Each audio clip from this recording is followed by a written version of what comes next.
All right, so we're looking at the Telson from Ketuo, guys. This is going to be a very cool model to check out. What we're going to do today is we're going to do some size comparisons, profile comparisons. We'll weigh the knife and then we'll jump into it. This is a pass around, so it's going to be a more limited overview as far as my experience with it. Shout out. Thank you, Kevin, over on Lefty EDC for that pass around group. I really do appreciate it and am grateful to be able to check these out. Otherwise, I don't think I would get to them possibly in the future, but I don't think I'd be able to get to them otherwise without that pass around.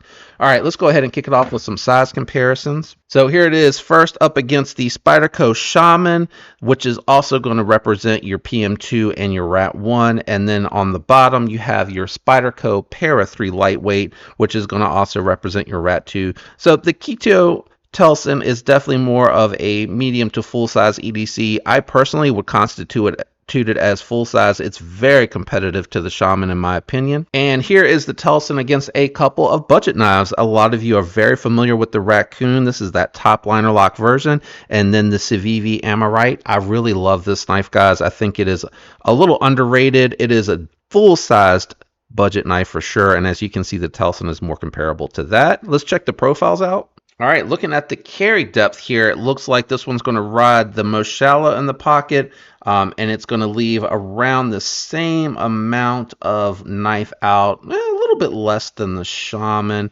but definitely more than the Amorite when you look at where that pocket clip stops. Let's just check out the thickness real quick as well for in hand and in pocket. Very comparable to that Shaman. And then let's check out the Amorite as well, and I'm gonna call that about even, guys. So let's go ahead and grab the scale and check the weight out. All right, we got the scale here. Let's cut this thing on and check that weight out. Coming in at 4.4 ounces.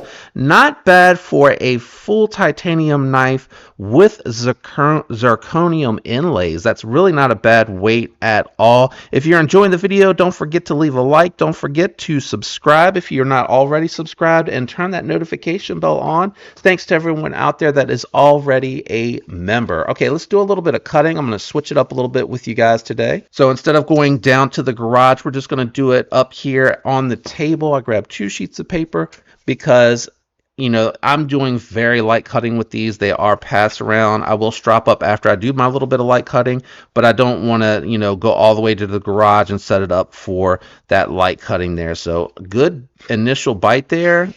Feels like it has a pretty good edge, but it also does feel like this has been cut with a little bit before the video there, so you can see it probably does need a little bit of a strop, and we'll do that here in a second. Feels very comfortable in the hand. Let's grab some cardboard just to test it out on that. We got some single ply here.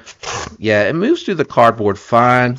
Good geometry, good bite as well. Sorry about the wild inside here of this Blade HQ box, but good geometry overall. I'm going to clean this up and we'll be right back. Okay, just dropped it up real quick because I want to make sure that it is stropped before it goes to the next reviewer. Just making sure it feels good. Yeah, huge difference there. Really good initial bite. Going straight through the paper now. Yeah, it feels much better than it did before. So I think it's in a good condition to go next to the next reviewer. So we're good to go. Let's go ahead and jump into thoughts and impressions on this one. Very comfortable, guys. Very comfortable in hand. No hot spots, even with the, and this is a good attention to detail, you got the triple slot here, you got the triple slot here, but it's very comfortable. I don't feel any bite, no hot spots when I choke up tight to that flipper tab. Very comfortable 4-finger grip, nice neutral ergos. The chamfering, everything here feels very comfortable. It's got nice jimping on the spine too, so really nice, comfortable grip for that. Pinch grip. This is going to be one I would say you want to kind of use the side pinch grip.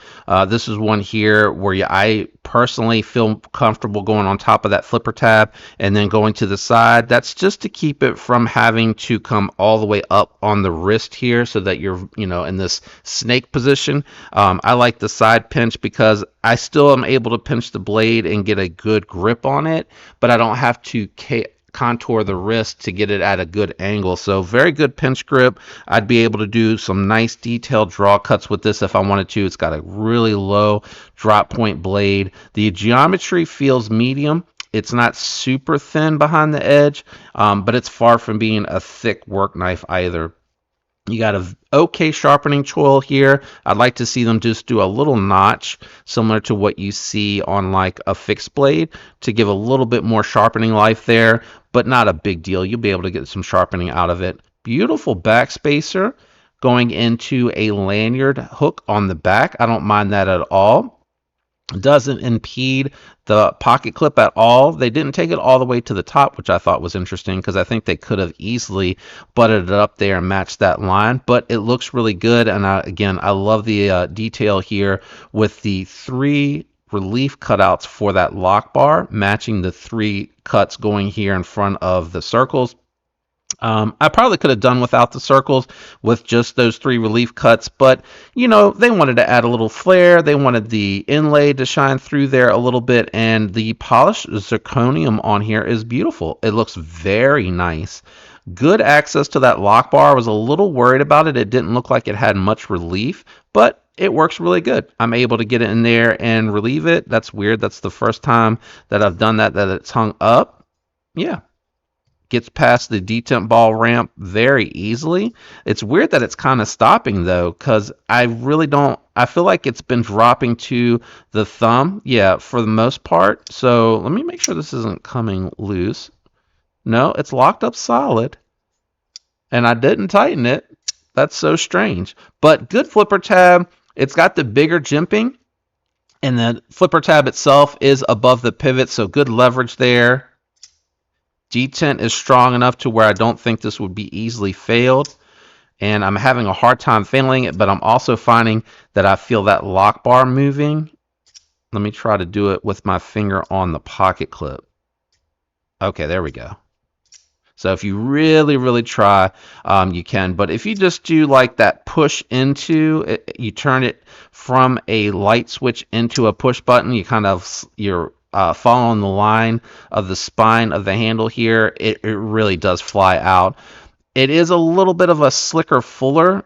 Yeah, I find that I want to catch right as far tight up as I can into the handle, and I'm able to get plenty of bite onto the meat of my finger, and I'm able to reverse flick it. I cannot, oh, maybe I can. Hold on, I felt myself digging. No, I can't.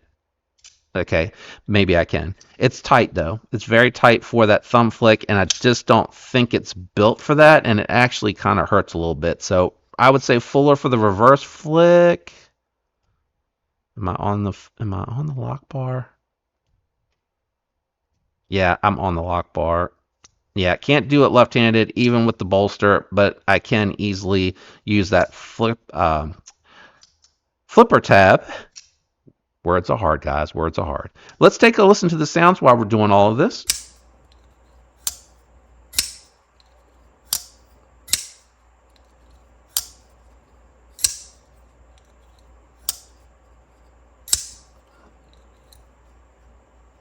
And it's a shaker, not a guillotine, but I do like the action. Nice sounds. Cane centered, has remained centered. The way that they did this rounded backspacer, it does prevent you from making any contact with that, because boy, they took that blade all the way out to the edge, and I love it. I absolutely love it. The attention to detail again, anodized hardware, anodized pivot collar, very beautiful blue. It's polished, looks fantastic, guys. Your lockup coming in, I'm definitely calling that 40% lockup. It is a pass round, so I can't spine whack it. Man, just a really nice model here, and you're getting all of this for starting at, let me double check it because I want to say 250, but I don't know if that's right. Hold on one second. I was looking at the zirconium and I backed out. Yeah, so starting at 250 with G10 inlays from what I'm seeing here on Blade HQ, and then with the zirconium inlay, it takes it up to 285, but you're still coming in at under 300 for M390 titanium scales, titanium backspacer with titanium pivot collar and hardware. You got a titanium pocket clip, and you have a zirconium. I don't know why I'm struggling with zirconium today. A zirconium inlay that is polished, all for a very beautiful, elegant design.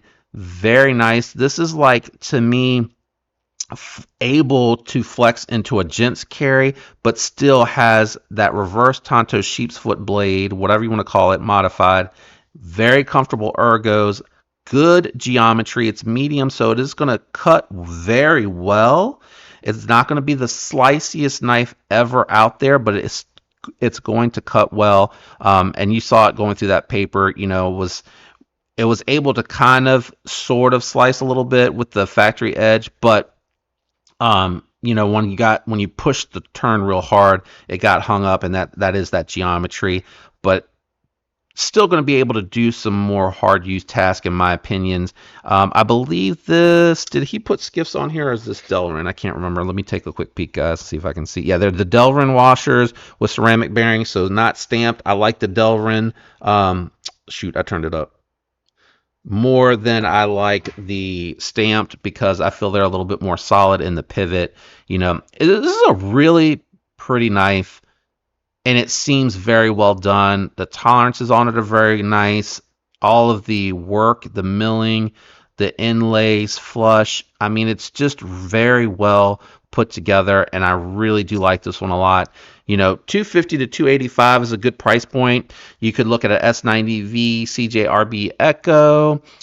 You could look at the S45 VN Kaiser Militao or the regular Militao. So the regular Militao is going to be 159 for S35 yen and titanium and micarta, and then the Purple Haze S45 yen is going to be 210, so a little bit lower priced there, but S45 versus M390 depending on your steel of preference here. And you do get some zirconium in here, which is very pretty the way that they did this. This is very nice. I imagine it adds some weight to it. Let's check the weight versus the other two. What did I call it? 4 point something.